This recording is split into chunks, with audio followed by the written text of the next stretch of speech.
রাজা, কোনটা ঠিক কোনটা ভুল সেটা আমাকে বোঝাতে আসিস না। আজ যা করলে না আমার সাথে, একদিন তোমার সাথেও এমনটাই হবে। মুচির কাছে যখন কোনো লোক জুতো সেলাই করতে আসতো, তখন অপর মুচি কম টাকায় নিজের কাছে ডেকে নিত। এভাবে মুচির কপালে কোনো কাজে জুটত না। না, এভাবে আর হয় না। কোনো কাজ না পেলে আমাকে যে না খেয়ে মরতে হবে। এই যে আঙ্কেল, আমার ছোট্ট জুতো দুটো একটু সেলাই করে দাও তো। আর হ্যাঁ, সাবধানে সেলাই করবে কিন্তু, এটা আমার একমাত্র জুতো। তার বলতে খুকি, তুমি দেখো আমি সেলাই করে দিচ্ছি।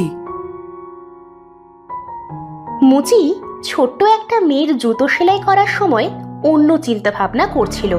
তার মনোযোগ জুতোয় না থাকার কারণে সে জুতোটা ছিঁড়ে ফেলে।